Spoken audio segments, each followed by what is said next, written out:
Hey, raise it up, why? Raise it up. Raise it up, why? Hey, raise it up. Hey, raise it up, why? Raise it up. Raise it up, why? Raise it up.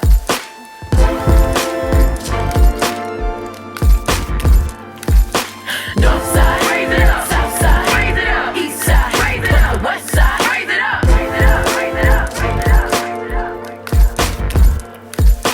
North side, raise it up. South side, raise it up. East side, raise it up. The west side, raise it up. Raise it up, raise it up, raise it up, raise it up, raise it up, raise it up. Hey loves, hey loves, hey loves. My name is Wyann Vaughn, and this is another freaky and funny episode of Raise It Up, Why? The podcast. We are coming at you live, sorta, on the last Thursday of November 2019. I say sorta because most of you know that we pre-record these things, and I'm giving you that today because of the nature of this particular episode. I don't think that my guys, Dave on camera 2, hello, and Chris on camera 1 know the topic today, but they're about to learn.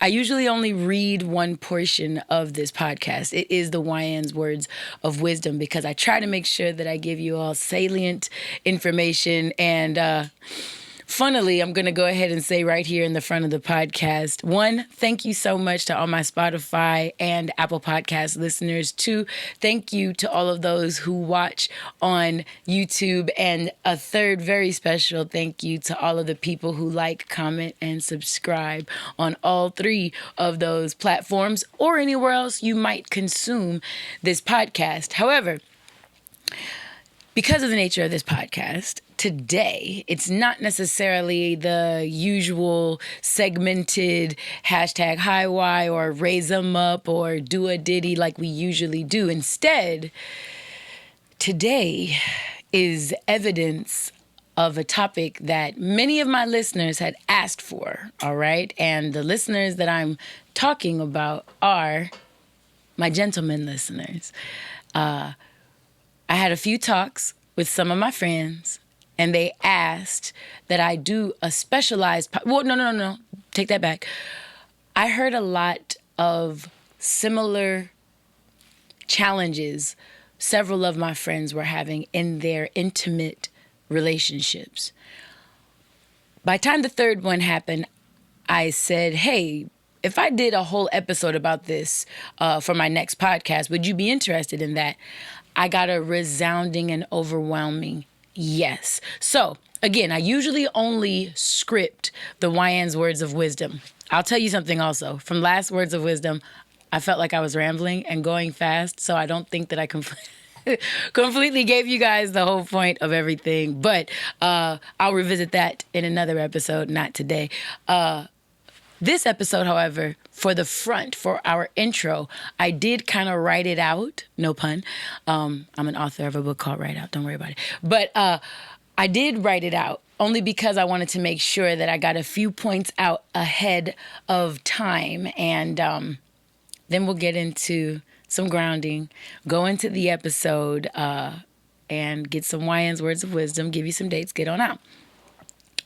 Right now, though, date, just because you remember 1/3 of what you hear, so I'm definitely going to say this 3 or more times. The Wyann EP, the Wyann EP, the Wyann EP comes out December 13th. And Friday the 13th, we will be at the Sofitel Hotel in Beverly Hills, California. Trust and believe, it is going to be a night to remember. Okay, so today, you might have seen today's title. It is called Dear Ladies, Hush Up and Listen. And I called it Hush Up and Listen because I didn't want to say shut up and listen. And the only person that wanted to title this episode, Dear Ladies, Shut Up and Listen, was me, Wyann Vaughn. I'll explain a little bit more of why I felt the gravity of this message could have been called something more than Hush Up and Listen. Today's episode is for the ladies, but from the men. And it's through a lady, right? I've done weeks of research, literally like 6, to bring us ladies insight about topics in dealing with what men may have not been previously able to discuss with us. Ladies, I love you. As much as you might want to argue back at your screens if you're watching YouTube or at your listening device as you listen on Spotify, Apple Podcasts, or some other format, I sincerely and directly pose a challenge to you. Today, we ladies, listen. That's it. We're not here to analyze, scrutinize, judge, or anything else, whatever men have to say. Today, ladies, we listen. From my therapist bag, let me say this. Whatever sentiment you may feel compelled to reject or counter in this episode may be the very thing keeping you from experiencing a successful relationship with a man. And if you're in what you think is a successful relationship with a man, these may be areas in which you might be able to improve. Every day we live, I'm praying we're improving, all right? So ladies, never let your ego, what does Dre say? Your ego is not your amigo. Never let your ego, all right, get you into a space where you're too big for your britches and you can't be taught something just because you think you got it like that. That's not today's episode. We're growing today. Growth, less than comfortable. I'll say that. No growth takes place in your comfort zone. And in knowing that, ladies, let's get a little uncomfy today. And by uncomfy, I mean we're going to take in what gentlemen have to say and have said over the past few weeks. And we're just going to listen. Can't emphasize the word enough. Listen. To all of my listeners, let me reiterate, I love you. I love you all straight the fuck up. However, today's episode targets a heterosexual relationship, and most subjects I loosely studied identified as either Black or African American men. There were others. That's just the overwhelming majority. This is not to say that there is no space here for my LGBTQ plus listenership. I just like being real upfront so you don't feel intentionally excluded. You are not. But let me also say that just because this episode is a predominantly Black male heterosexual point of view researched sentiment, it does not mean that folks outside of that demographic can't find this information to be helpful to their relationships as well. I think if you're looking for betterment, you'll find it. In everything.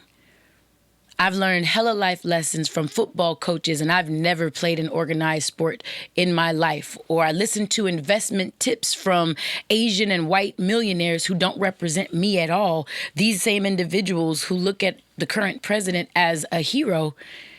And just because they don't necessarily look like me or vote in ways that might benefit someone who looks like me, doesn't mean they're not millionaires. So again, I want you to take today's lessons and I want you to say, I'll at least try it, all right? You're going to try to listen for just today. Open minds are needed on everybody's parts. I wanted to do this episode after a few of my successful friends found themselves in a bunch of similar situations. I kind of alluded to that already earlier. Not only were some of my successful gentlemen friends in these predicaments, some of my students and just homeboys all around were in similar situations with their spouses, girlfriends, and partners. The sentiments to follow will be honest and open, and I need for especially every woman who's deciding to listen, I want you to decide now that you want to grow and be open for what's to come next. We're stepping out of comfort zones, and that can feel uncomfy or even painful, but so does a body when it's been worked out really, really well. And if you don't believe me, go to the gym real hard today and tell me how you feel 2 days later, all right? When your body is going through its enhancement, it has what we call growing pains, not growing pleasures. Men, I want you to know you were and have been heard, and your strength and vulnerability has been appreciated. Ladies, I appreciate you for just being open in your mind and in your heart as well. Thank you for being ready to receive the message that we're kicking in this episode today. Because you know, this podcast serves to make sure that we raise your self-awareness, your vibration, and your capacity for love, which is knowledge. Today we are doing knowledge. And with that, let's plunge into the grounding. All right? I invite you now, if you are listening on a device, to please close your eyes, get real comfy wherever you're sitting. If you're listening with a friend or a partner, hold them accountable. Make sure they're letting go of whatever energy happened right before this podcast began. If you are driving, I invite you to keep your eyes completely open. Remain alert, please. And I want you to take a moment to be here with me. Hear my voice. Feel your feet. Wiggle your toes. Touch your nose. And just recognize that you're here. Breathe a breath in. Blow a breath out. Again, do that in through your nose and out through your mouth. Take a moment to own this miracle that we call life, that you are breathing and winning just by living this life, by spending this time with my voice right now. You're investing in your betterment. Sit with that and feel proud. And welcome. Let's go up. Let's go up, ladies and gents. So today is hot, sicker than your average. No, but we're not doing the same format as usual. I have 10, count them, 1, 2, 3, 4, 5, 6, 7, 8, 9, 10 sentiments that I made sure to piece up together between all the subjects that I surveyed and, I'd rather interviewed. And there were some similar things that when I asked men, what would you tell women if you felt you would be heard? They fell into about these 10 categories. So, gentlemen, that's Dave and Chris. I need you guys to pick a number 1 through 10, and that will be the one on which I begin. 7. 7. Divine. So we're just going to get into this. It's going to be messy. It's going to be fun, like Sloppy Joe's. All right? But fuck it. We're going to go up. Yeah, it's true. Or when you see like a little baby with all the spaghetti and it gets like absolutely everywhere. Mm-hmm. Yeah. Half of it in their mouth, but 3/4 of it everywhere else, which is more than a whole, so I don't know how it happens. Anyways, number 7. One sentiment that came up in the relationships between men and women was, it's like she tries to compete with me. That shit's a turnoff. I wish she would just be a girl. Ladies and gentlemen. Oh, and because we have 2 men working on this show, you guys feel completely free to chime in, hop in, add something if you feel something was missed, or to obviously give further information. I say that, ladies and gentlemen, because I am a messenger and a reporter. I offered up my platform to a bunch of men, like I say, mostly black heterosexual men. Some, though, were definitely white, Native American, I think 1 Asian, and a couple Latino. And Latino, that has all of its own implications. It wasn't just Mexican because it wasn't just in LA. But I posed this question on all of my social media platforms, and I got a lot of feedback. So that's why I'm giving you guys what I'm giving you guys. Ladies, especially in the black community, there is such a thing as the successful black woman syndrome. The successful black woman syndrome states that we are usually the last to be married, especially if we are educated at the bachelor's degree level, because the study I'm thinking of only went to a bachelor's degree level of education. We are generally the last to be married and generally the first and most common to be divorced. If you ask me in particular, I think that the successful black woman syndrome, where it seems like we might compete with our men rather than just be a girl. And mind you, I think women are hella powerful and beautiful. I am from hip hop, so when someone says a girl, I don't think that they're trying to sun me, especially because energy speaks louder than words. So when this person, a couple people said, yeah, I can't stand when my girl tries to compete with me or when a girl tries to compete with me. I'm just trying to court her. I'm just trying to take her out and be kind with her. I wish she would chill on all that shit. What I think is being spoken about, especially in the black community, ladies educated around the bachelor's level, if you desire to be with a man, to be courted by a man, and not just to be fucked on by a man, having sex with a guy, it's not a give and a take. It's not even compromise, because compromise, if you look at the 7 Habits of Highly Successful People by Stephen Covey, compromise comes from a lose-lose mindset.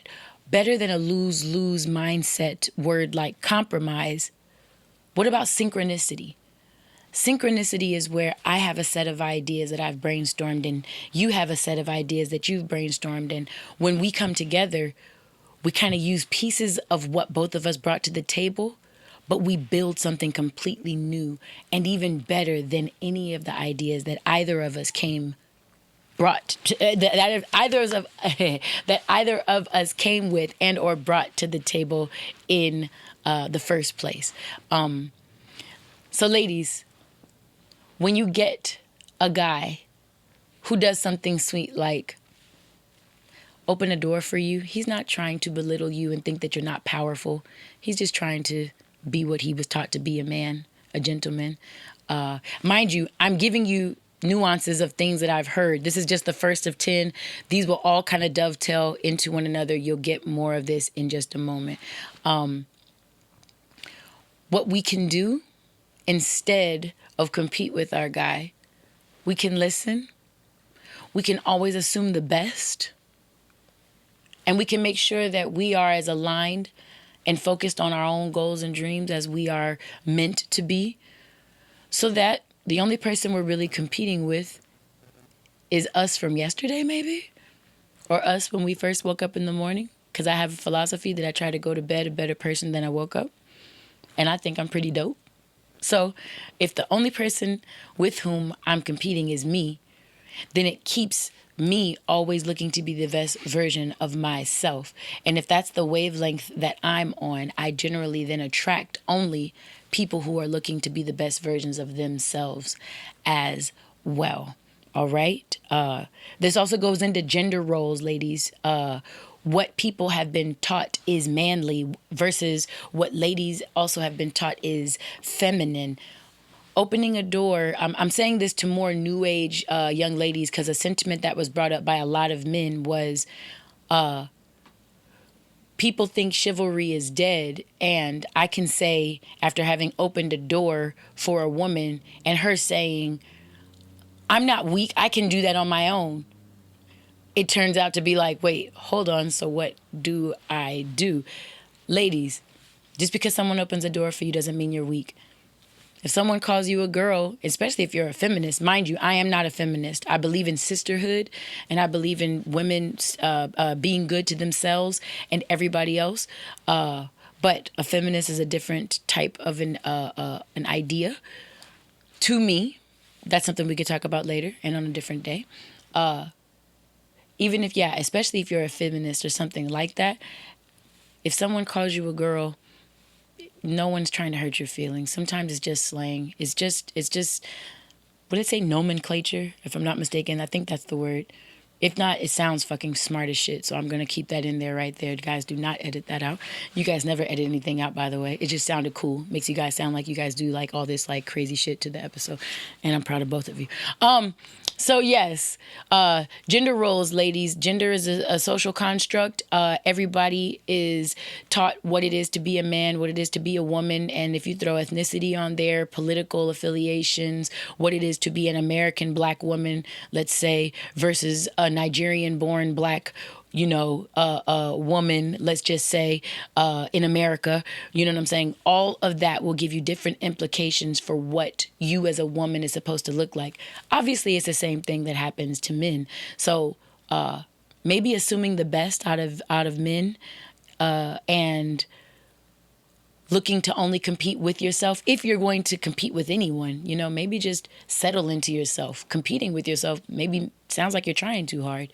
If this fits to you, okay? If the shoe fits by a matching purse, if the things that I'm saying doesn't apply to you, don't look to catch it. If it's not being thrown in your direction, you understand? All right. Only hurt dogs holler, ladies. Only hurt dogs holler. So if any of this information makes you want to yell, it's probably because it caught you, all right? And again, we're open-minded, open-hearted, just listening, taking information in, and we're growing today, ladies. All right. So, yeah, it's like she tries to compete with me and that shit's a turnoff. Just be a girl. That was number 7. Chris, 1 through 6, comma, 8, 9, 10. 4. Number 4 says, women get to come home and tell us all about their days. When I have a problem, she's told me, that's too depressing. You might want to see someone about that. Nigga, do you know what would happen if I would have told her that she needed therapy behind half of the crazy shit she be talking about? So, that sentiment brought to me double standards and how they can work for and against both men and women. So you know what double standards are, right? Like, we get double standards. So a double standard for a guy that works out in his favor is if a guy has sex with a bunch of women, he is a player from the Himalayas. He is a pimp. If a woman conducts herself the same way and has sex with a bunch of guys, she is a hoe. Use a hoe. That is a song. Yeah, you are a hoe. I'm saying that that's what the double standard says that you are, ladies. What you actually are, only you can define for yourself, obviously. But that's just a double standard. In the same likeness, another very common double standard is women should be able to be vulnerable. Women should be able to come home and talk about their feelings and their days. And this was a new sentiment to me, ladies. So I'm just telling you what I literally got taught by gentlemen in the last 6 weeks, which was if I come home and I'm not in a position where I'm so quote unquote perfect and can hear all of her, heal all of her wounds and hear all of her hardships throughout the day. If I come home and I have some hard stuff that I need to get off and just talk about with her, I get told, you know what, that's way too depressing. I don't think I want to hear that. Actually, you're dampering my day. This was said by a few different people, and I was highly surprised to hear it.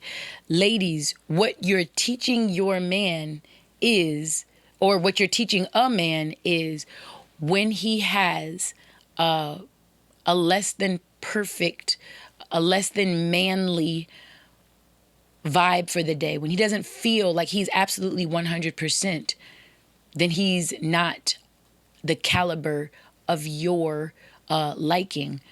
And what that generally means is if he's not the caliber of your liking, oh, trust and believe he's the caliber of some other woman's liking. I can guarantee you that. I'm not saying it's right, ladies.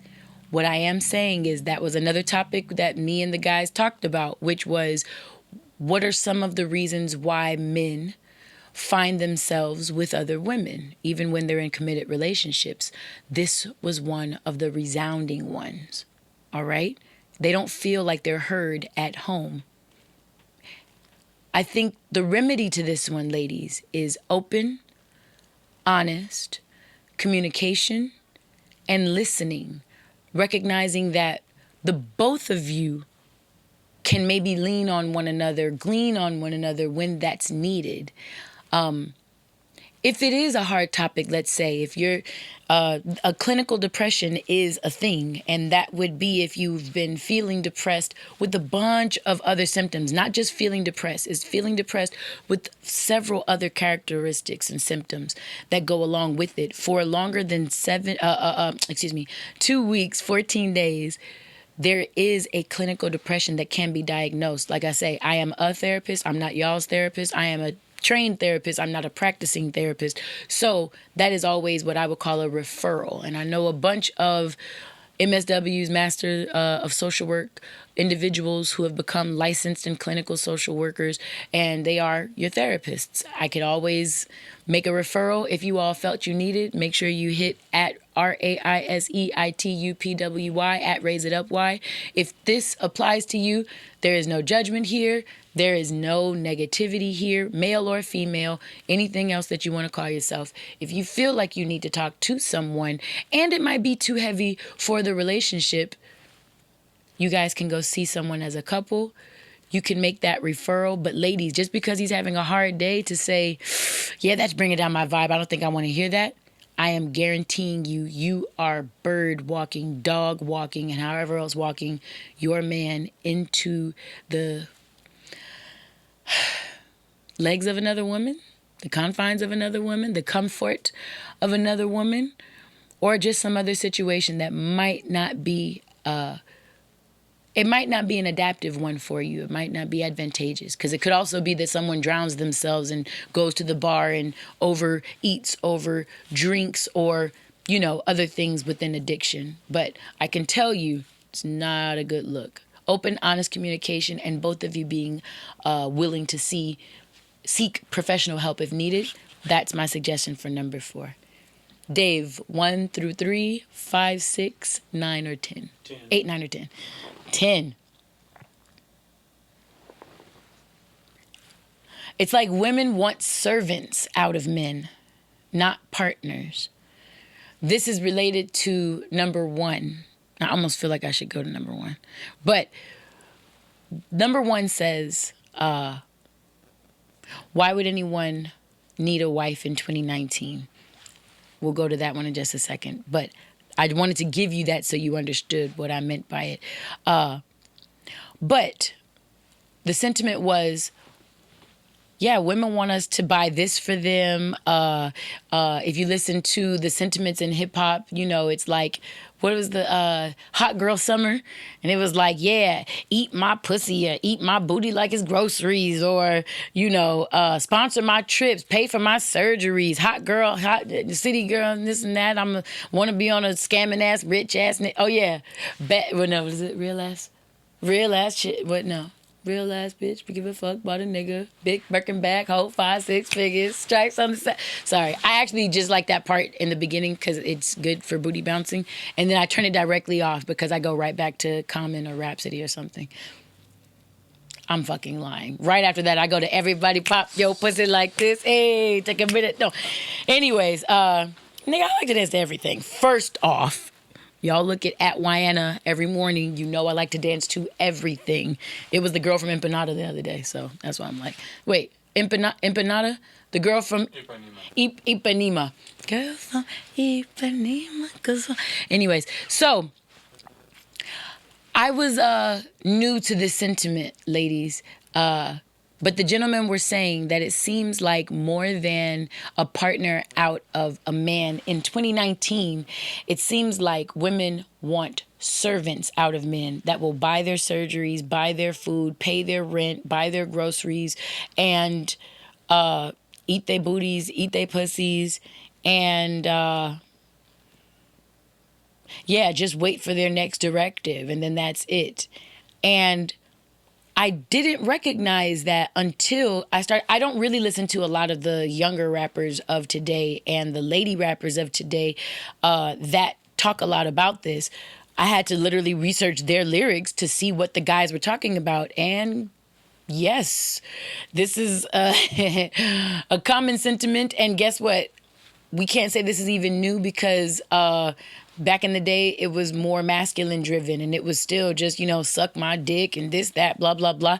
But yeah, it's like there's a I'm too cool to be cool thing that happens, I think, in hip hop lyrics. And I know that hip hop is just the siren, the mouthpiece to what happens behind closed doors and a lot of just, urban, I fucking hate that term. I was going to say urban spaces, predominantly black spaces, whether that's the suburbs or the hood or, wherever any individual identifies with this. And it's not just black, because like I said, I did this survey with single white men, Latino men, and an Asian man. So no, this is not just a black thing. It's a really what it looks like to date in today's society. That's what I think it looks like. And again, it's reflected in hip hop lyrics. I'm only bringing up that point because one of the individuals said they think that, rap music has a lot to do with it. But you guys know I wrote a thesis on black adolescent identity formation and rap's role in that, rap music's role in that process. And people listen to music that affirms them. It's either what they already feel and they listen to music that affirms that, or it's what someone desires to feel and they listen to music that affirms that. But it really comes from the listener. It comes from the individual. So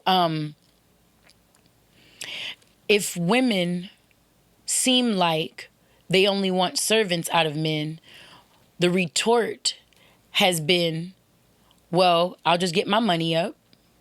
I know there are more available women than there are men. I'll just pay for everything and have a whole lot of concubines. Have a whole lot of side bitches. Fuck as many women as I want because all they care about is the fact that I have money.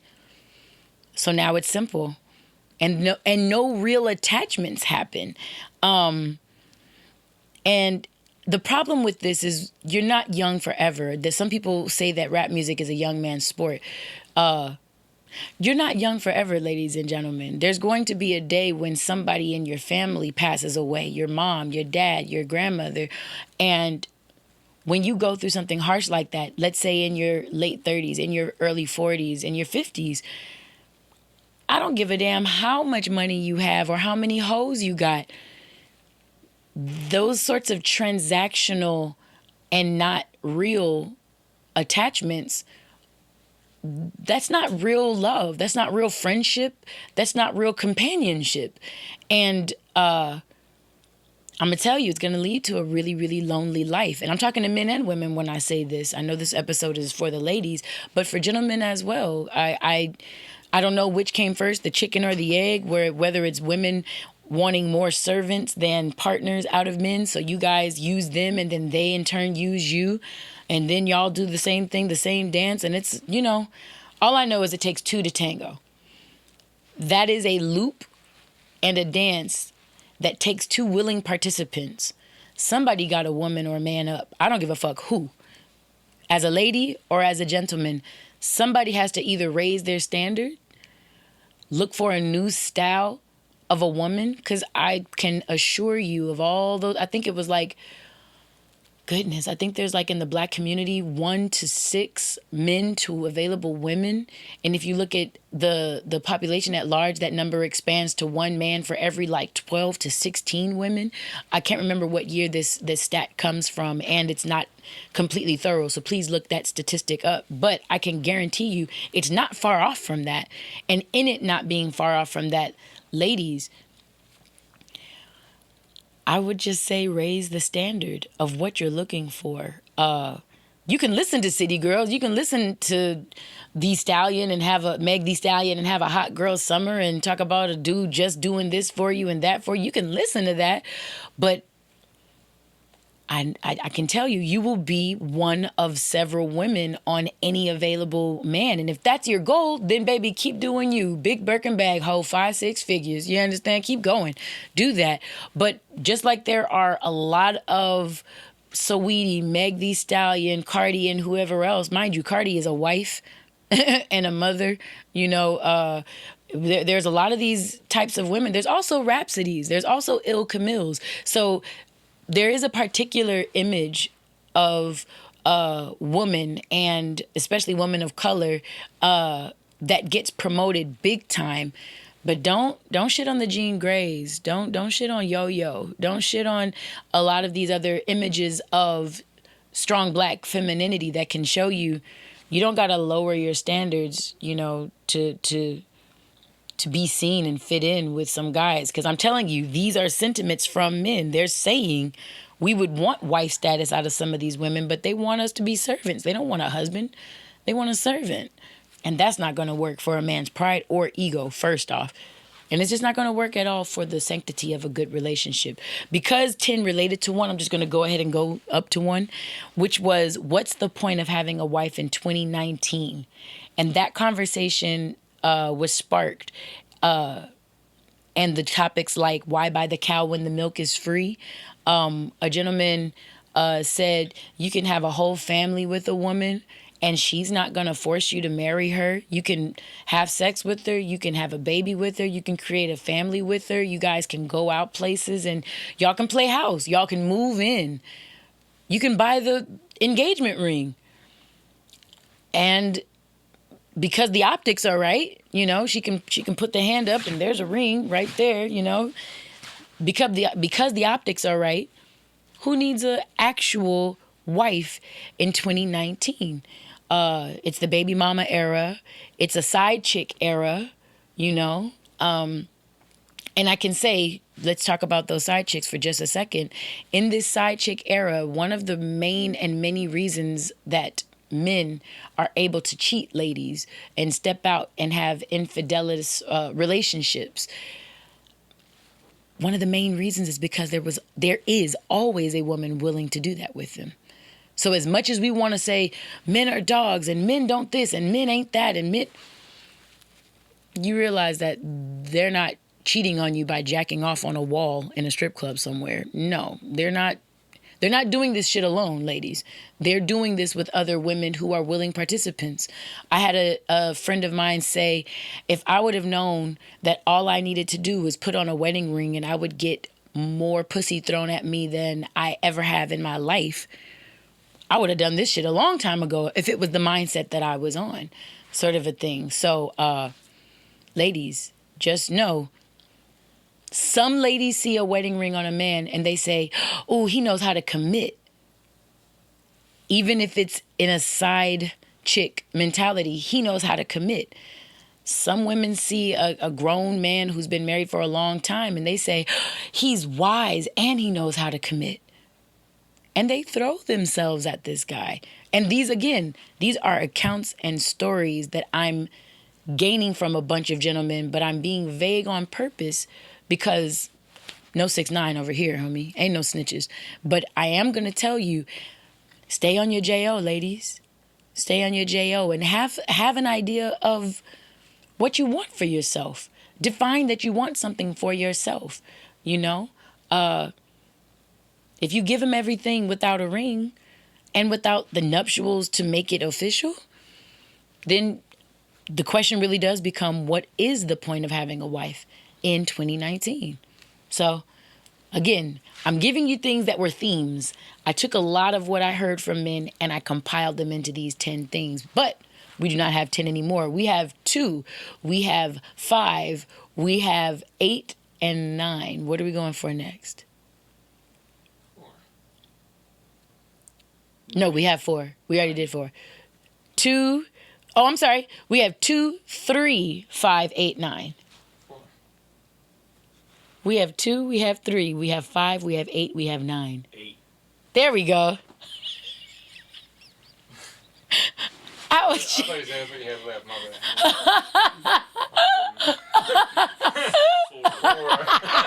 bad. 4. Wait, is it 21? 21. 21. Okay, it goes up to 10. I'd like 21. 21. Okay. Shit, that's funny. Curve culture. I had learned this. I only learned this term with this study. Curve culture makes it to where you get girls that try to sun you in front of other girls or in front of an audience, that definitely makes me less likely to approach a girl. And if I feel that curve, I'll still pursue her, but only to fuck, just to teach her a lesson. Even though you curved me, I still got the pussy. Listen, curve culture. I had to ask what the hell that meant. Curve culture means you say things like, dang, your boy so thirsty. Why he always trying to get at me? This is when people screenshot and erase all of the things that they've said to someone else and only show what somebody has said to them, which makes it look like this person has been like gassing me. This person has been on my head. This person is so thirsty. They've been stalking me. They've been this and that. And sometimes that's actually the case, and there are other times where it is not at all the case.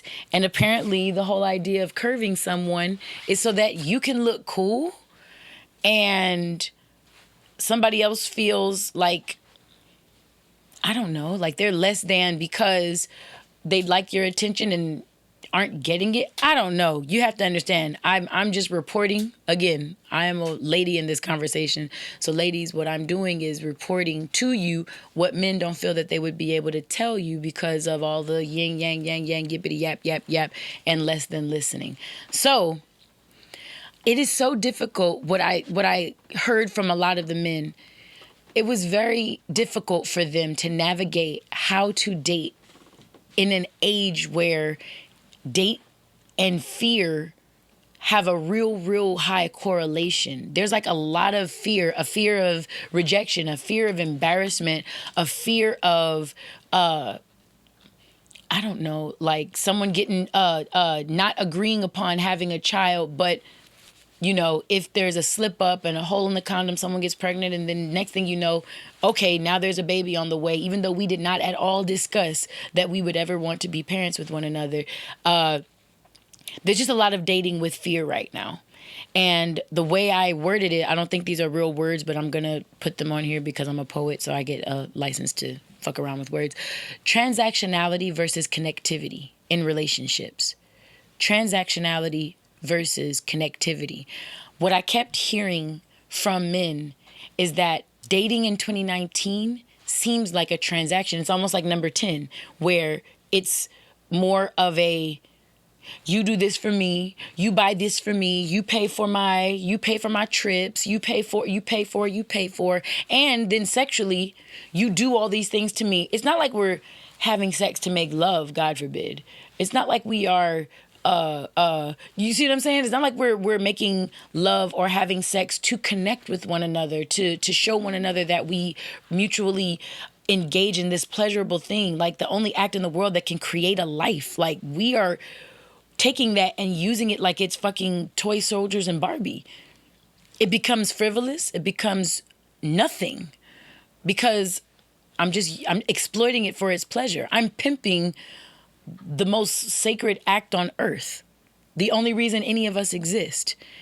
And it's supposed to connect not only our physicality, but our souls on a soul level. And I know that some of you guys don't feel like that because when we drink and smoke and meet at clubs, and again, everything is a transaction. It's all recreation. It's like I could fuck or we could go watch Disney Plus and chill. Who knows? Yo, did you see that shit that said, in my first Disney Plus and chill session, and I already got a friend in me?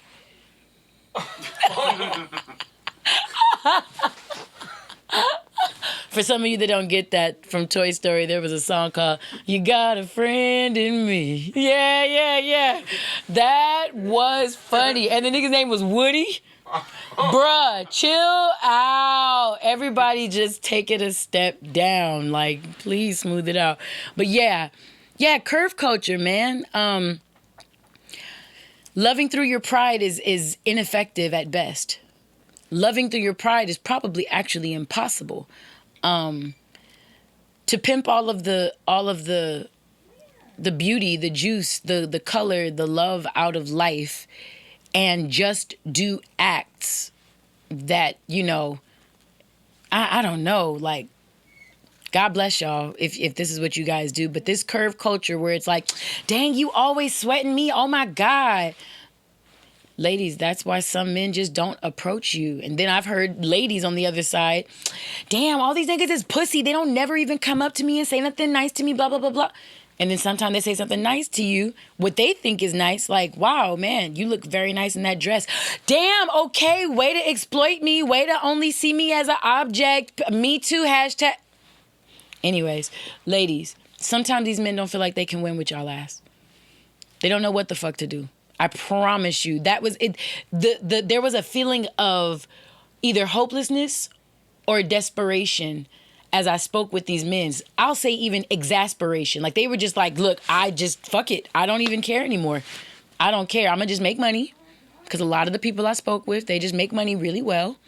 Or even some of my students, these are students that make good grades. Some of my young men, they make good grades. And they just do that. And they're like, look, I don't know what these bitches be on. So the only time I look to talk to a woman is when I'm ready to get something from her.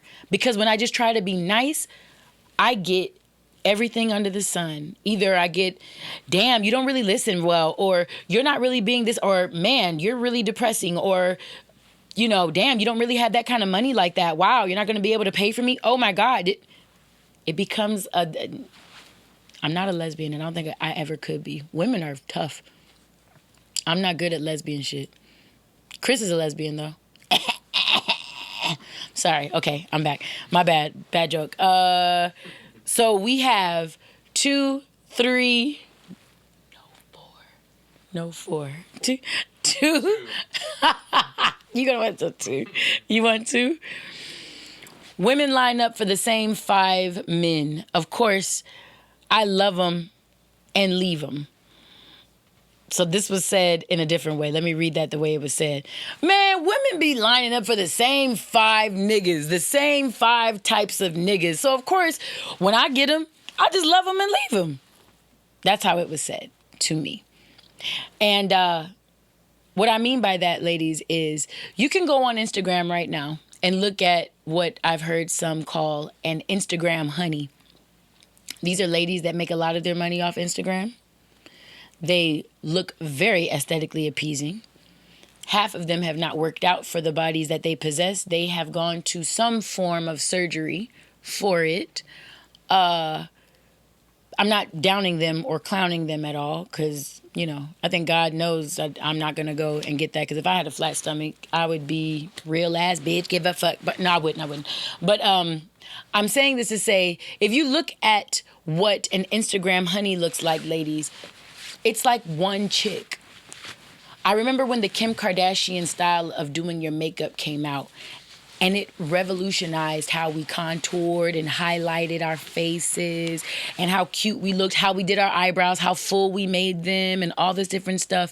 And what I can also tell you is it took the variety of all these women and made a bunch of ethnically diverse even women look like one bitch. There are certain pictures where I don't know if I'm looking at Shakira, Beyonce, J-Lo, or Kim Kardashian. And I just want you guys to know the gentlemen in the room are literally nodding their heads. And that's like the standard of beauty. You can look at, and I did this just last night just to make sure I wasn't tripping because it was something that I thought of. You can look at the style of, I'm gonna say names. Ashanti, these are the people that I looked up. Ashanti, Megan Thee Stallion, Nicki Minaj, and biggest star right now. Beautiful, like very big personality. Rhythm and Flow, she was on with Smoke, with Daniel. Rapper, guys. Cardi, my bad. And Cardi.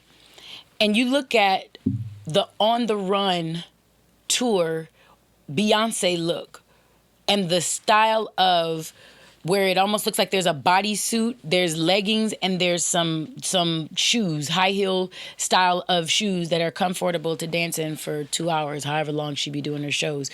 And I'm telling you, all of these outfits look alike. They all look alike when they go to perform now even. Like, I'm surprised when I see a girl that doesn't look like Beyonce.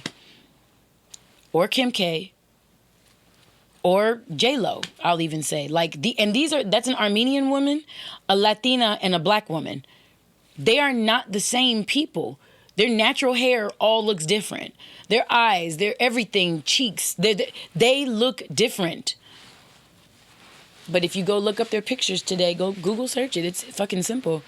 And these women all look the same. Why do I bring all of that up? I say that because this gentleman, in a bit of frustration, said that women pretty much line up for the same 5 types of guys: the ballers, the athletes, the men with money that can do things for themselves. Rarely do you find. I watch the Joe Budden podcast a lot, and one of the co-hosts, Maul, commonly talks about men in the industry fuck the same 12 women. Another person that I won't disclose calls dating in the industry ring around the penicillin, because everybody's fucking everybody, and everybody got whatever they got on them, with them, and all that stuff. So his whole thing is, hey, just be safe. Take your Z-Pack, your Z pills, or whatever the fuck those things is called. But anyways, ladies, my answer, my response, my comment behind this is, if you want a relationship of substance with a gentleman in 2019 and further on, where do you value yourself is a question that I have for you. I think the things that make me different, I have some teeth down here that are not straight. I remember when I was 10 or whenever they came out, I used to love running my tongue like that over my teeth. So as my teeth grew in, they have that's what I call a canine teeth. You see it? It's fucking imperfect. And guess what? It's mine. Chris Cadenhead knows, had that surgery in 2016. I'm so sorry I touched this mic. Dave, you're going to have to deal with that. I touched the mic, but I had a surgery in 2016. It was basically a C-section. I was recovering, Chris and I, because Chris stayed with me for 3 days, I think, in the hospital. And we recovered in the maternity ward. So it was basically a C-section. Only I had no children. It was a tumor, a benign tumor, thank God, that they ended up taking out. A big one and a small one that it was hiding. And from that, I have a pop in my belly that doesn't go away. And I talked to the doctor about that. He was like, "Oh yeah, that's a part of it now." I'm like, "Huh?" So, I was like, "Whoa, that's pretty whack." So, but guess what? This pop in my belly, this extra flesh right here, that shit is mine. That shit is mine. That shit is me. I had a student at my freaking college that told me, "Miss Y, you know what? I really learned to respect you." This was earlier this semester. Nah, it was end of summer before fall even started. "Miss Y, I really learned to respect you." And I'm thinking that's because they learned that I had, my master's degree in social work from Long Beach, go Beach. I thought it was because maybe they knew that I had worked really hard and I'm Grammy nominated, or that I've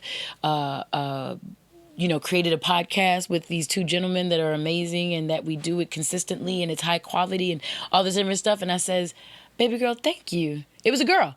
"Baby girl, thank you. Thank you for that love." She said, "Yeah, when I learned that your ass was real, it was like, Miss Y is really a real one. And I respect that out of her." I was like, "My ass is white?" Yeah. I was like, "Huh, okay." God and Wanda Vaughn's Hutchinson hips kind of gave me all this, but I don't know that I had to work for it. Maybe I've worked because I've kept it up. I don't know, squats. But anyways, my point is, where do you value yourselves, ladies? Some of you guys scoped all of your uniqueness out just so you can look exactly like every other chick. And all of the chicks that you're looking to look like fuck the same 5 types of guys. It makes me wonder what leaders are there in the world versus popular followers. And I think in today's society, we confuse leaders with popular followers. And as a woman, as a woman of valor, as a woman of substance, are you someone who can literally turn your back to the crowd, which is what it takes to lead a crowd? You have to have your back to them, right? Or Are you a popular follower? Are you just somebody that follows the crowd, follows the trend? You do what everyone else does, and that's why so many people follow you. I told someone if I really wanted to have more followers, I'd wear less clothes more often. It's not deep. Sex has always sold. That's not anything new, you know? So there is someone for everyone. And gentlemen, don't you guys, no, I'm going to let you guys live for a second. This is for the ladies. Men, we'll get to you another day. But there is someone for everyone, ladies. And me with my canine teeth that I fucking licked out from 10 years old when my teeth was growing back, or my pudge from my successful surgery, because I am hella healthy now, and I can walk and run, and I can finally do a sit-up, and I don't have no pain, and I can do stuff like that. So my body and me have a really wonderful relationship. Not just my booty. My booty's dope. Let's not get it twisted. Booty, thighs, and all that shit. Hey, yeah, let's go. I'm getting props back there. I'm getting, when you have likes. There you go. Give me my flowers while I can smell them. This fake, but don't worry about that. Look. Give it back in case I do something else cool. You got to give me that back. So I'm telling you guys that, though, to say, by making yourself so perfect, I think you take away you. I think we, by design, are unique. And, I don't know, by sending away all of your unique sides and becoming the exact thing that everyone else is, you lose you. And you become a popular follower. You do not become a leader by erasing pieces of you that nobody else has. So I'll say number 3, gentlemen. Number 5. Number 6. Number 9. 3, 5, 6, 9. Number 9. Man, that hashtag Me Too shit got me scared to even talk to a girl. As an adult, we meet most potential partners in the workspace, right? Right. I saw a guy respectfully ask a woman out on a date, and he got slapped with a sexual harassment suit. And the guy was saying, I was like, bitch, you could have just said, I'm not interested. Why did you have to fuck with the man's career? So, here she made a whole spectacle out of a damn date. Nah, if it comes down to my money or settling down with one woman, I'm choosing my money. That was the sentiment made by one guy, and several others affirmed the same thought. Dating in an age of fear, yet again. The hashtag Me Too campaign gives a lot of credence and power to women and men and anyone else who have been put in victimizing situations. As a social worker, I think that every person has inherent power. So I don't like calling people victims. That victim word is for the birds. I don't do that shit. But I know that every person can possibly be put in a victimizing situation. That does not make them a victim. And so I'll say that the hashtag Me Too campaign is great because it gave a voice to people who felt powerless. However, you have to know that everything in life has an equal and an opposite reaction. And that's not me. That's fucking science. You know what I'm saying? You can look that shit up. The issue with the hashtag Me Too movement, when not used as a power play for individuals who have historically felt powerless and victimized, the problem is you can take a woman who has felt scorned and take that one situation, a woman who's felt scorned, and it puts them in this same pool of people. And what we all know, each of us in here, we know something about the Bible or whatever, and I know that hell hath no fury like a woman scorned. Hell hath no fury like a woman scorned. So when a woman feels scorned, she's willing to go, to the limit to make an example out of you. That last episode, we talked about angry songs, and the Jasmine Sullivan one was, I bust the windows out your car, and still it didn't mend my broken heart. That's the next line, right? Busting the windows out your car is literal vandalizing. Like, that's literal, like, punishable by law type shit. And we done wrote a song about it, and we got girls, yeah, man, yeah, that shit is real. And it's like, you know, if I knew where you lived, I'd put the cops on you, right? Like, you know, like, I don't know if ladies understand that. Again, this is literally just an observation that I came across a lot amongst a bunch of gentlemen. And I want to say, ladies, that just because you have a broken heart, that does not put you in the same pool of people who have been really victimized and put in compromising situations where the hashtag Me Too movement has assisted them by giving them credence and power with a voice. By yelling hashtag Me Too just because you were mad at somebody and you wanted to get back at them, that's nuts like crazy. It makes you look like a fucking nut job. So I want you to know, if you're the type of chick doing stuff like that, some guy said a chick yelled out rape on him because she got upset, and so when he wouldn't come back to do something with her, you know, like I guess he'd broken up with her or whatever, and in a fit of rage, she yells out rape. He raped me, blah blah blah. I was like, what? Ladies, that's not cool. That is so not cool. I need you to know that. So using that hashtag Me Too shit just because you're feeling like a woman scorned, that's fuckery at its finest. And you get no love from a real woman like me, from a real one like me. That's shameful, girls. So I hope that we're not doing that. Yeah, you kill a fly with a fly swatter, not a sledgehammer. All right? If you want to let somebody know that you're uninterested, ladies, an appropriate way is just to say, I thank you that you would find me attractive enough to even come up and ask me out on a date. However, I'm not interested. What's wrong with that? Is there something disrespectful about that? No. Chris? It's not. If you don't want his attention, just let it be known. Communicate, ladies. You know what I'm saying? And communicate as concisely as possible. Now, some of us, notice I said us, some of us are fine as fuck, and we get these men propositioning us all the time. And sometimes they're not gentlemen. Sometimes it's, hey, baby. Sometimes they whistle at us like we're dogs. Sometimes they're honking the horn. Sometimes we go just to go to the gym in an outfit that's actually appropriate for the gym so that we can jog and get a good time on our mile.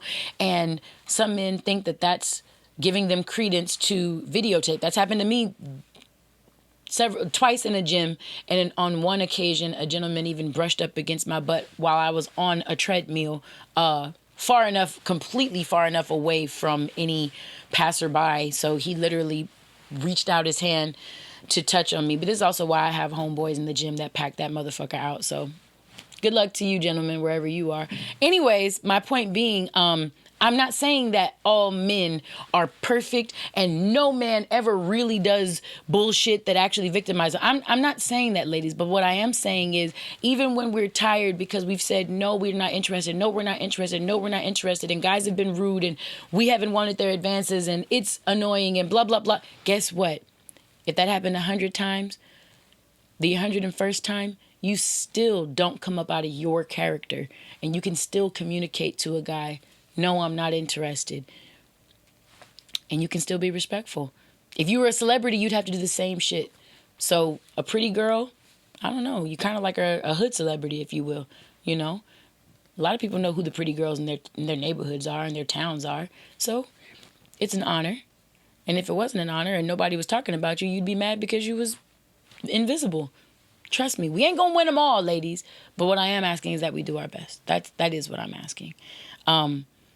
Yeah, just handling that. Oh, I was going to give a story. I'm not going to do that story. But it actually did happen. But I used one already, the guy that was crazy in the gym, or the guys that videotaped in the gym. And I had them beat up. No, I didn't. I didn't have the second guy beat up. Anyways, so we got number 3, we got number 5, we got number 6. 6. Sometimes moms set us up for failures as men. And well, I won't say that. Let me say parenting sometimes sets little boys up for failures.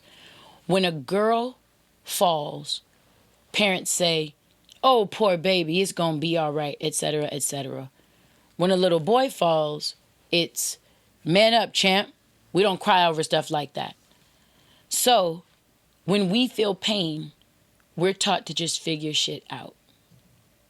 I actually wanted to hear from guys on that. Do you guys ever commonly experience any of that? Or does that make any sense to you? How boys are raised different than girls? Absolutely. You would say so, right? Okay. It's one of those things where in the culture of becoming a man, you're taught to avoid your feelings because experiencing your feelings makes you less of a man. True or false? True. Even Very if true. that teaching is observing. Even if that teaching is observing, explain that. Observing your dad not showing emotion. That's a form of It is learning. absolutely a form Even of, you ain't got to say don't cry. wow. You can not display emotion. Even watching a stoic father figure, a male who you look at like a dad figure who doesn't show a lot of emotion, because it can be an actual dad, that can be a pastor, that can be a coach, right? An uncle, it can be a mentor, somebody in the community. And if that's someone that you look up to in the hood, we might call those OGs. You look at somebody like an OG, and when difficult, hard to deal with, heartbreaking, life devastating type stuff happens, and the motherfucker don't cry, don't move, and just keeps on going with business as usual, you are taught, because that's your image of a man. You are taught that lesson. Okay, boom. Injunctions. An injunction is an early childhood message that you carry with you throughout your lifespan and you still hold credence to as an adult. Injunctions that are commonly learned by young boys as they grow up into guys who eventually become men is not showing emotion is being a man. Not showing emotion is being a man. So it stunts their developmental process in the emotion department. Ladies, go back to that other sentiment we talked about where a guy can't maybe divulge who he is or if he's having a bad day to you at home. Imagine how compounded now that is. Because you got to think of what it took for a man to open up to tell you if he's had a bad day, if things haven't gone perfectly for him. It's all an act of vulnerability. We talked about vulnerability in episode 10, but it was in regards to making our music, right? And can you make good music without vulnerability? Vulnerability, ladies and gentlemen, for anyone who may not understand that term, the best image, when I got taught the word vulnerability, they said vulnerability is this scene. Watching a child's ball roll into the middle of a street, not knowing if the child is running out after it. Therefore, if you see a 2-year-old, 3-year-old walking out into the street trying to capture its ball, what are the possibilities? We don't know if a stray dog is out there. We don't know if a car is coming out there. We don't know what, you see what I'm saying? The child is open to being hurt. And if a parent isn't directly right there, why do you tell your kids to take the hand of someone beloved before you cross the street? You always hold hands with an adult before you cross the street. Don't walk in the street. Why else would you tell a child not to walk in the street? Because you think they can get hurt. Vulnerability is recognizing where you can be hurt for whatever reason. So, when a man, as he's a young man, learns, wow, this is a situation that feels hurt. It feels hurtful to me, painful to me. And he's told, we don't cry about stuff like that, whether it's physical pain or emotional pain. We don't cry about stuff like that. Man up, chin up. Don't get on the football field and somebody knock the wind out of you and you cry behind that. That hurt. You get a coach that says, man up. Man up. You take that like a chin. Weight room. We don't cry over stuff like that. Compound that, compound that, compound that. This is the kind of stuff that happens, ladies. So I know it feels heavy, girls and women and ladies. It might feel heavy when a gentleman comes home and opens up in vulnerability and needs to drop some loads on you, I can get how that would feel heavy. But when we don't listen to our men, not where we're trying to be in place of a therapist. That's not what I'm talking about. If something requires a therapist, like I said, at Raise It Up, why, toss it to me. If you want to give me your situation, I'll assess it, and I can definitely refer you to some of my friends who are practicing therapists. But no, sometimes they just need to talk and just talk things out as friends. As friends, period. It's not as deep as actual, diagnoses and different stuff like that. Sometimes men just want to talk. And ladies, if we stay aligned and we stay on our JO, we'll be able to sit there and be there for them. This works in reverse too. But this episode is for the ladies. So just know everything I'm saying, ladies. Half of this, if not all of it, goes back to the men too. But I'm keeping the focus on you guys right now.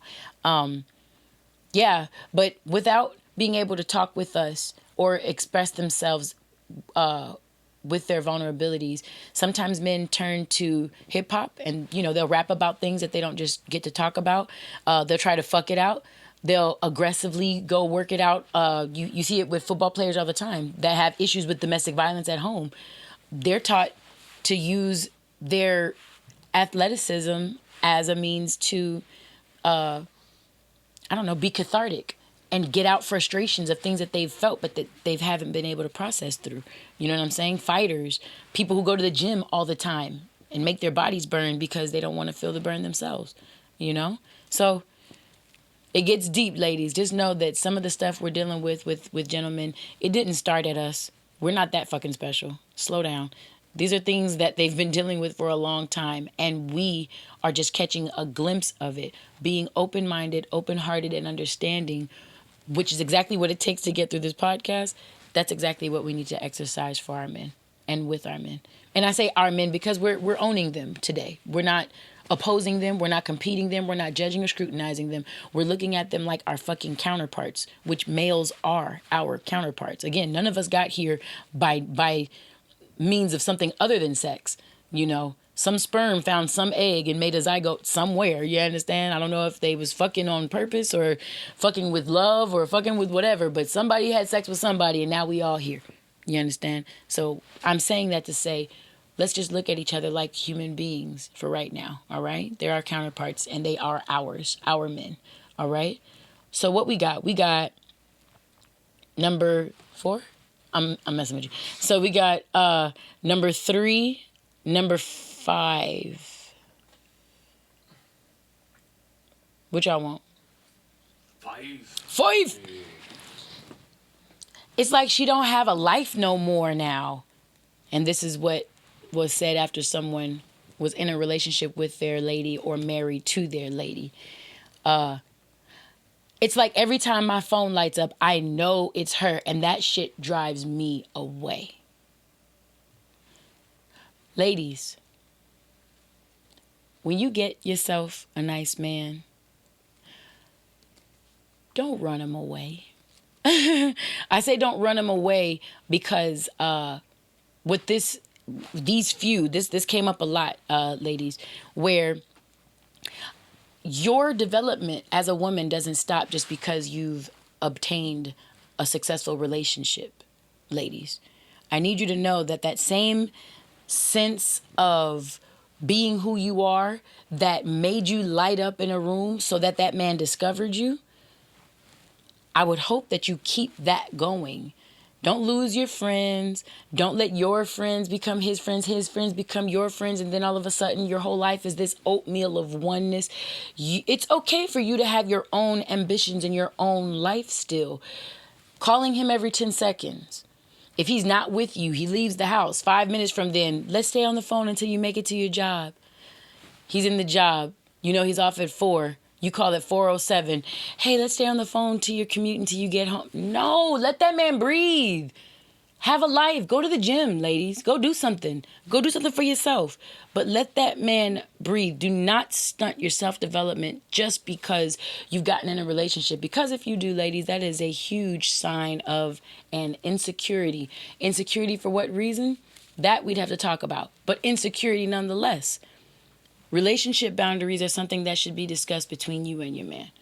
Let that be something that you guys talk about. But I had a few guys say, it was like when we got together, her life, I became her life. My existence became her life. And now I wish it could all go back. Men start to lie to you because the truth ain't good enough. I've heard that on the Joe Budden podcast as well. They'd be like, look, I just wanted to stay out of the house because I know when I get in the house, I'm not going to have a moment to myself at all. So I just wanted to stay out. No other woman, no this, no that. I just literally I was around the corner sitting in my car. I got some awesome stories out of this, man. I will say that. But just know, ladies, keep yourself busy. You used to do that? Yeah. It gets overbearing, bro. It gets overbearing, Huns. And I'm saying that with love in my heart. I want to make that a light thing so that, you don't feel too convicted. But make sure that you keep something going for yourself, ladies. I think the last one is 3. So I'm going to choose that for you. Say 3. 3. Okay, because there's no 4. Okay. It's like she lost her ambition. And I didn't realize how attracted to her because of that I was. And what's funny is I feel like that goes with the one that we just came from.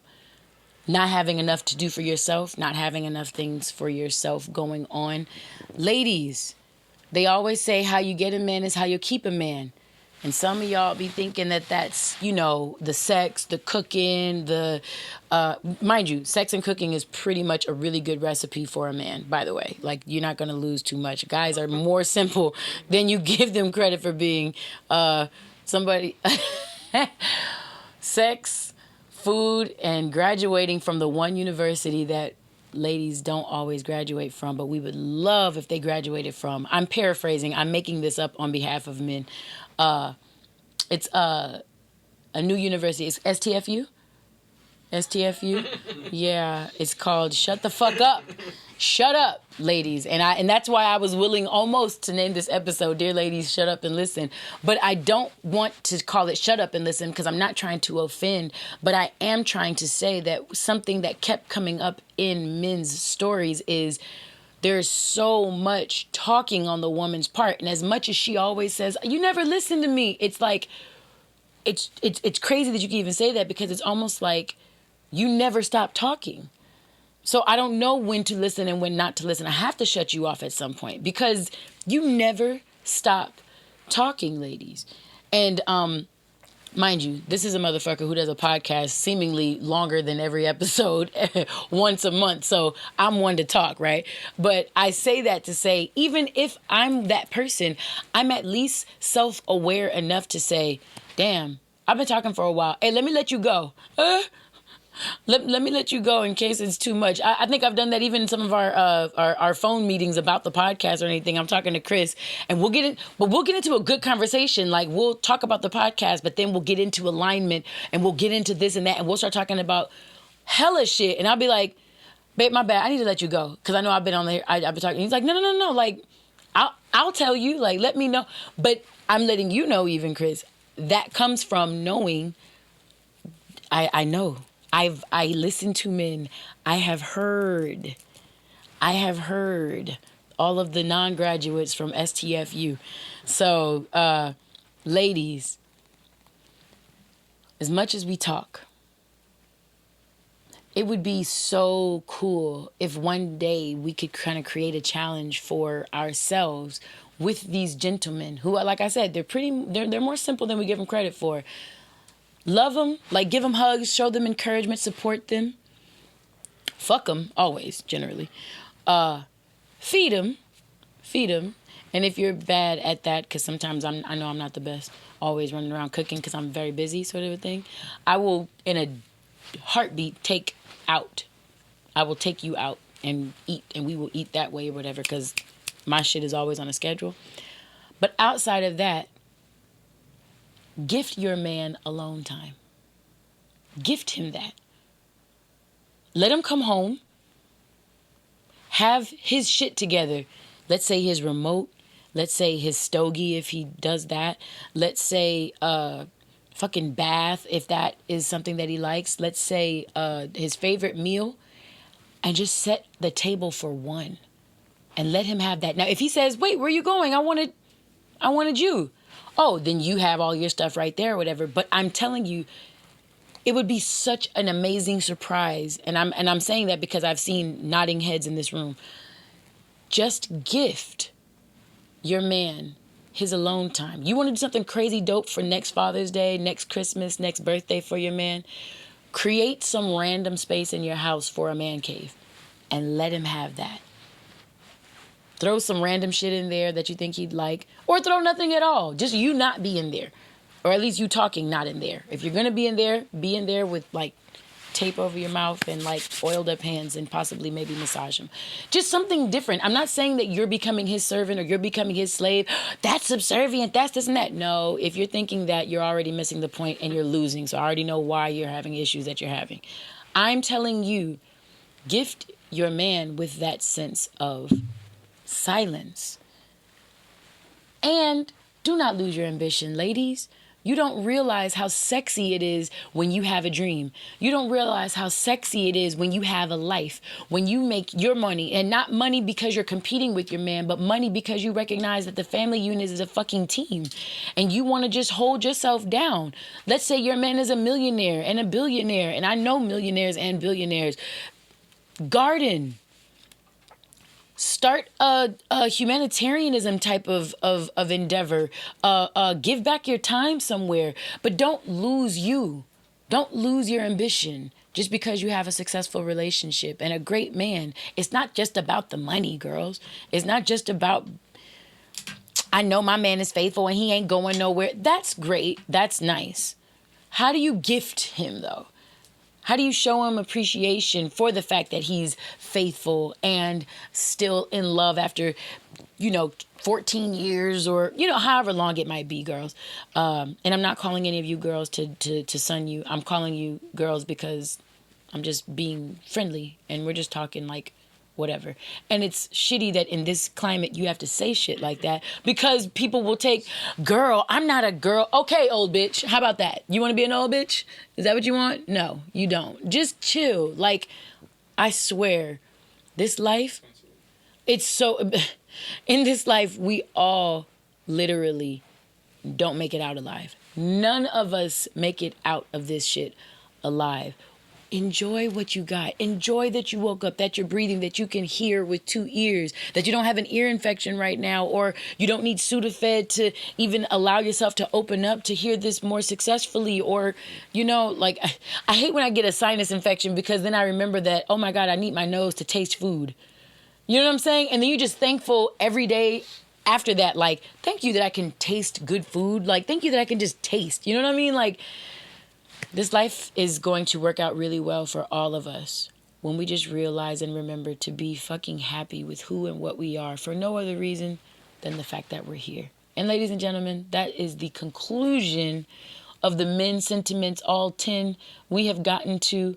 The last thing that we'll be doing today is the words of wisdom. Thank you so much for rocking with the kid. Thank you. Is there lipstick on my teeth? Okay, perfect. Hey. I was doing like this, I was kind of talking like this because I didn't know. So I was like, I didn't want to ask you because I was on the flow. But yeah, so these Wyann's Words of Wisdom has been hitting you guys in very special places. Again, thank you for the feedback. I appreciate you guys. And without further ado, today's Words of Wisdom. The quotable piece about this is, a wife is a wife before a husband ever finds her. And I want you to know that that works in reverse too. A husband is a husband before choosing a wife.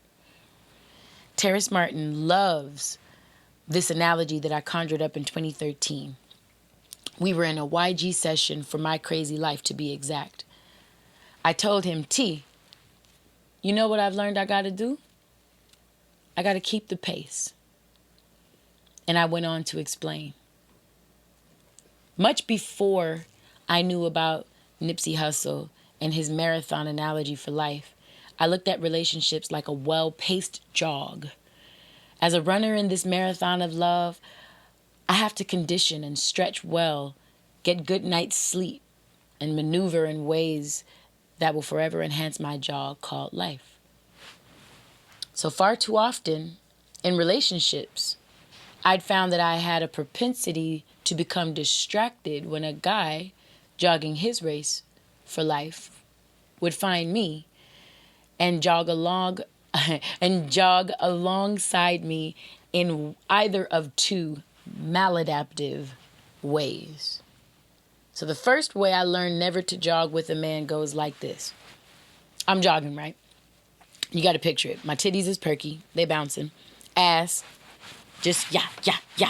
Listening to DJ Quick or something like that while I'm just a jogging and a sweating along. And then here he comes. He notices me. He says, "Hey, girl," in what I'm sure is a flirty tone, but I don't hear it because Quick is talking about how she passed by in a black Mercedes with Nate Dogg in my ears.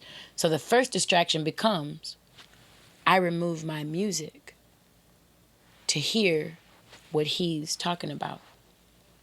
He repeats, "Hey, girl."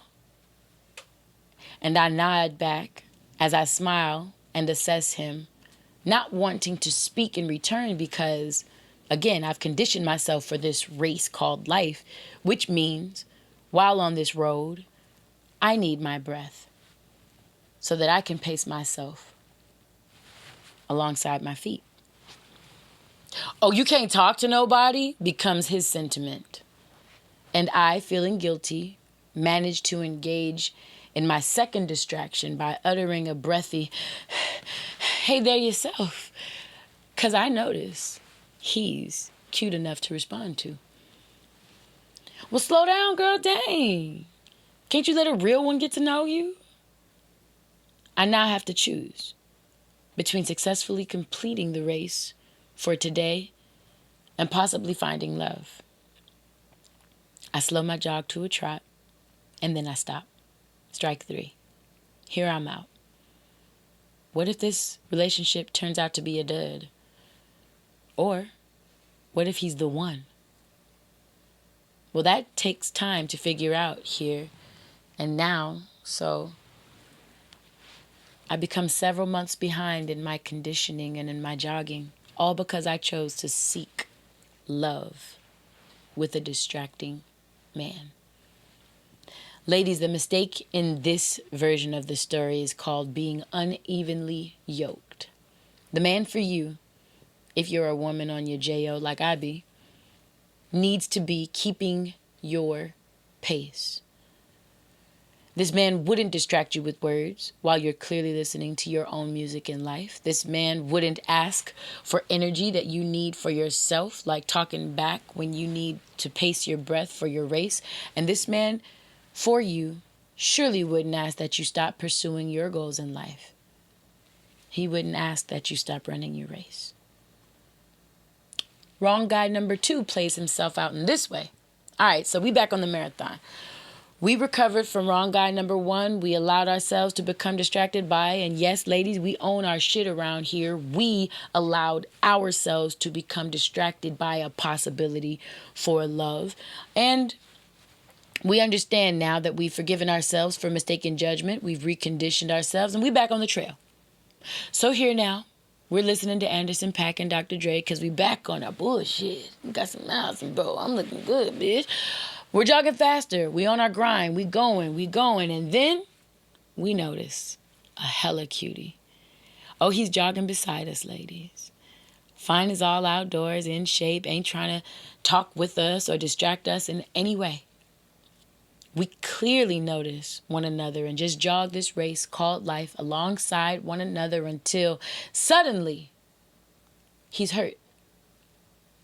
Not paying attention to his path, he stumbles on some, let's say, camouflaged or exposed route. He's rolled his ankle, ladies. And we stop our run. We stop our run again because we want to tend to his needs. After weeks of helping this injured runner, we're going with him to physical therapy. We're assisting him. We're loving him despite his limitations. We returned to our run with him only to find that while he's back in fighting shape, we're out of shape. Jogging alongside one another is no more. He takes strides that we haven't trained to manage. Now in this man's dust, he jogs ahead of us. He even has the strength to keep up and in stride with a new lady runner, all the way ahead of us, and our slowed gait. Hence, we learn a harsh lesson number 2 about keeping the pace. Stopping our run, ladies, is not an option. If we are to completely and fully love, we must be complete and full. Next time our guy rolls his ankle or finds himself unable to keep the pace for any other reason, we call to check in on him. We send our encouragement as we continue to pace ourselves on our journeys. And when we can manage, we visit and we show that we care. But in no way do we stop our marathons. If we're a real team, then only one of us needs to cross the finish line in order for the unit to win anyways. Therefore, our marathons must continue. Now, man number 3 comes along. We are equipped with knowledge now, and we ain't going back to any of those issues that we previously faced. We are on our jobs, face forward, focus filled. And surprisingly, so is he. He does not stop and jog behind us and ask that we slow down. He does not jog beside us even, keeping our same pace. This man jogs ahead of us, aware of us, but not focused on us. He silently stays ahead, giving us courtesy calls when there's some obstruction in our paths. We know where to jog because we see where he successfully goes. When we retire from the jog for the day, he replenishes himself as we do ourselves. He's conversive, attentive, yet very independent. After some time of jogging that way with us and learning how our ways behave when our races subside, we develop mutual respect for one another's patterns. We don't seek to change what goes on with him, and he does not look to alter us. We just work. Ladies, this is who's commonly referred to as Mr. Right. Some males would contest that this guy actually exists, to which I say they have their rights to doubt. But I will say that I've had the pleasure of meeting men, not just guys, men. And these men, in their subtle, non-invasive ways, they lead women. They are fly in their own ways, and they have lives outside of the women they date or marry. Women would count themselves lucky to encounter such a gentleman in a society nowadays that is pervasive in guys looking to keep surface, transactional types of relationships instead of ones with depth and meaning. I can think of a few reasons guys may doubt the presence of Mr. Right. 1, they may not see themselves that way and aren't looking to become someone's Mr. Right. 2, they might function from a learned paradigm that says there's no such thing and therefore don't possess becoming a one-woman man as a goal.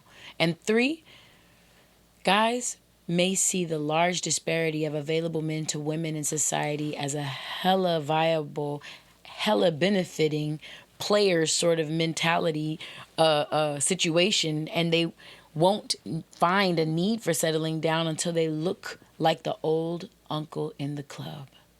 And oh men, y'all look so crazy in your late 30s and 40s, still preying on 20-year-olds. I got fine little students between 18 and 25, and they show me y'all weirdo DMs. These girls tell me how y'all think y'all are so smooth, coming up to their jobs, got their supervisors asking if you they uncle or some sort of old homeboy of your dad's. Listen, niggas, y'all look crazy. But until y'all have that moment in the club where the fine girl looks at you real nuts, Some of you won't even consider settling down because y'all won't see the viability in it until then. Let me assure you, your defeated, depleted, lusty vibe at 45 looking for the fine 25-year-old can be felt a fucking mile away. Women will avoid you. You will be crusty and icky and creepy. Stop thinking you'll be young forever, guys. Grow up. Now, if you've just decided that you'd rather do life alone, then I'm not talking to you. I'm talking to guys who still think they got it and only claim they don't want a relationship because they literally can't get one. This type of guy may even get a relationship but will fail to keep it once the hot girl realizes you ain't got the money she thought you did. Because age-wise, you look like a sugar daddy. Ways to grow your vibe up, men, can be discussed in a future episode, but I just wanted to put this tidbit in the meantime. Ladies, I wanted to thank you if you made it to the end of today's episode, because I don't know that everything I reported on today felt easy to hear. Keep jogging your race, ladies. Keep pacing yourselves. Stay focused on your goals and not on whether a man joins you or not. I want you to know that one male in my research reported if a woman does not want to get cheated on, then she needs never to date. I do not believe that fully, but I offer it here to say that some men, maybe many men, who knows, have this thought at some point in their dating careers. Another gentleman reported that the only thing that keeps him faithful is himself and his focus on his goals and God. Therefore, nothing you can do, ladies, keeps a man. So please, stop looking to focus on a man to be the fulfillment of why you exist and want a relationship. Stop altering yourself for the securing of a good man. I can't tell you how many good men I've had the pleasure of dating, and in all their goodness, they've still managed to mingle with another woman. And with all of them being so different, I can only say the common denominator between all of them was me. I had to do some work. I had a vibe that clearly kept attracting the same man and different physical men. I can say the journey has been a wild one, fun though, and learning myself more fully and discovering how to love myself even better has been a fucking blast. As I do that, new love and opportunities for everything in life have just been pouring and pouring in. I'm jogging my jog and keeping my pace, and the results have been nothing less than astounding. And it's been only getting better every day. And yours will too. And those are my words of wisdom for today. And y'all know that before I go,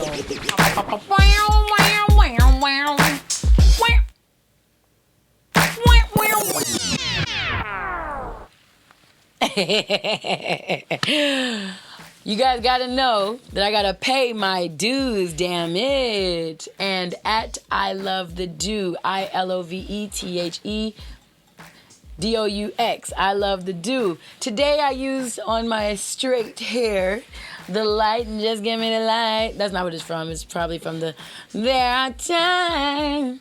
That was sharp, but you get it. You know what I'm saying? The first part of that was sharp. The light, that's a common song and everything, but I like to put it on when my hair is straight because it gives it sheen. I also put on Bonita Afro Balm. You got to put me on. Said Bonita Afro Balm because it slicks your hair down. And I just looked at a tutorial from my cousin, the entrepreneur, owner, the founder of The Doux, Maya Smith. And she did a video on her Instagram that showed the difference between some of her products.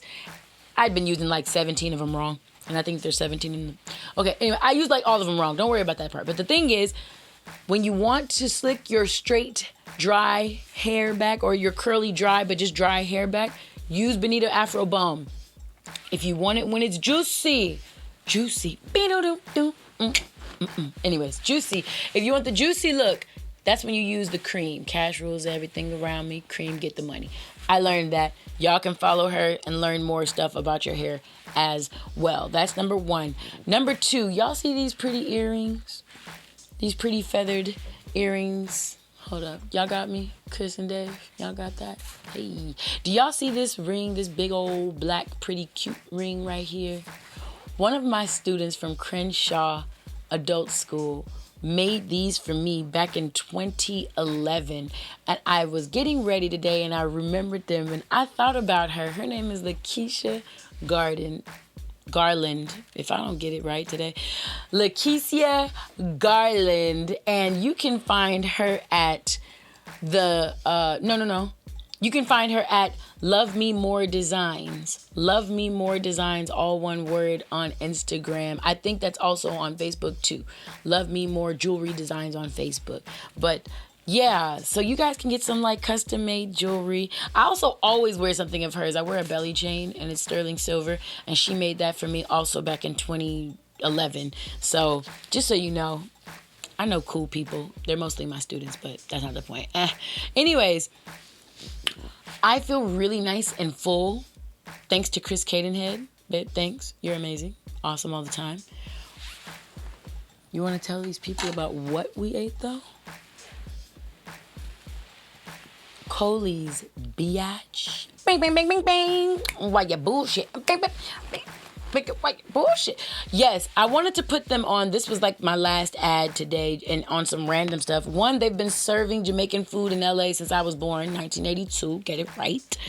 But outside of that, it's a family-owned business, and Mr. Coley kind of hung the rungs up, the rings. They hung. He stopped doing food a couple years ago, and his daughter Candace just kind of picked it up recently. So it's awesome because their food is amazing.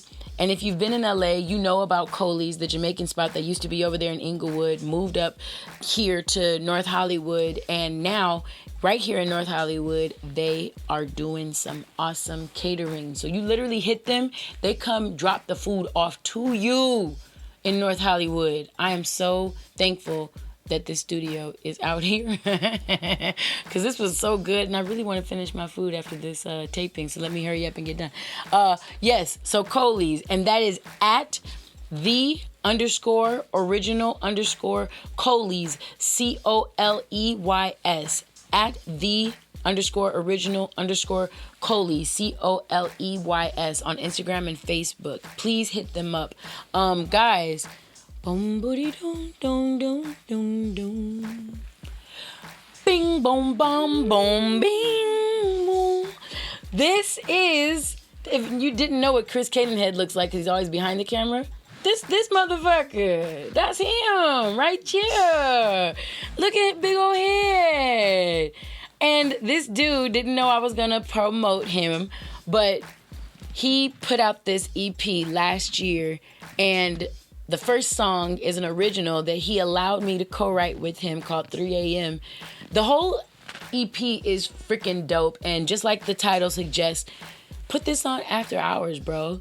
And like after you get off work, or after you and your boo is home and you've already listened to all these men sentiments and you've been good and you want to continue to discuss this with your man, but you're going to listen, ladies, to your man, and men, you're going to listen to your ladies, or maybe just stripper and start having lovemaking sessions. This is what you want to have in the background, okay? After hours, damn it. Thank you. And if you guys want more from him, learn from him, know from him, at Cadenweez, CADENWEEZ, on Instagram. Just go look at mine and you'll figure out he's tagged in all my shit, so somewhere you'll find him. I can assure you that. Ladies and gentlemen, never ever forget that the beauty right out still exists. Remember when I was talking about ladies, I was talking about not like losing yourselves to what society talks about making you look like, where all women kind of look like this one monolith of what is supposed to be beauty in today's standards. This is a poem I kind of wrote about that. It's called Mirror. I think it's the third poem in the book.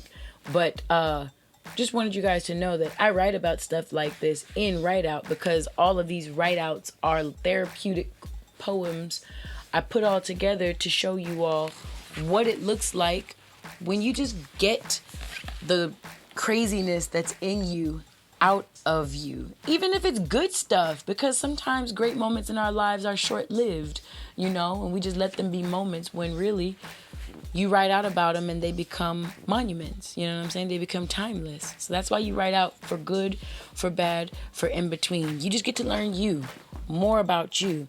Also, Lightwork, my mentoring service. If you guys are interested in it, please contact us at Raise It Up YRAISEITUPWY, and inquire about prices and packaging and stuff like that. I love professionally mentoring people with time that I might have, and a couple slots just opened up. So now I have a part of a brain for you, you know? Before I didn't have a whole brain.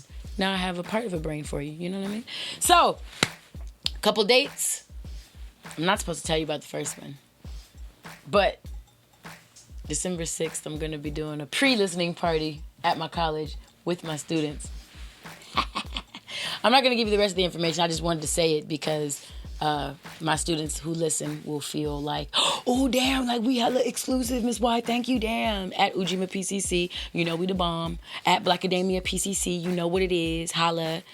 And then, the Wyann EP, 12, 13, Friday the 13th of December. It comes out on that Friday the 13th, and we're going to be performing a large part of it live. And I keep looking back at Chris because you guys know he mans that camera. He loves the number 4 and 21.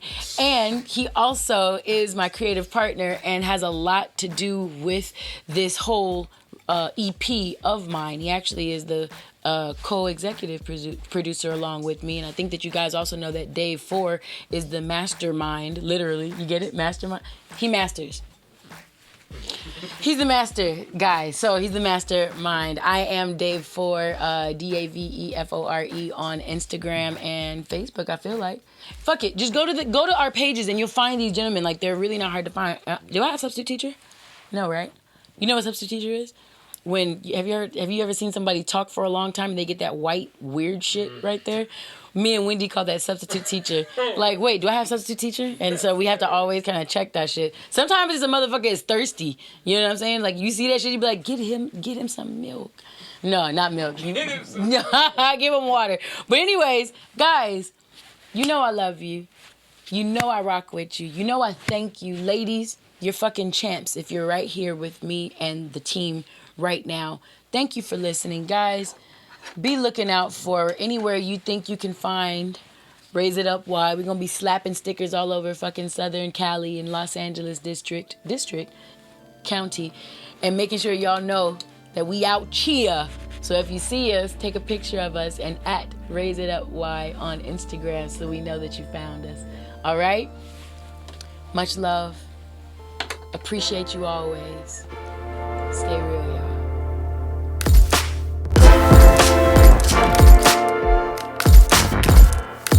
Raise it up, why? Raise it up, raise it up.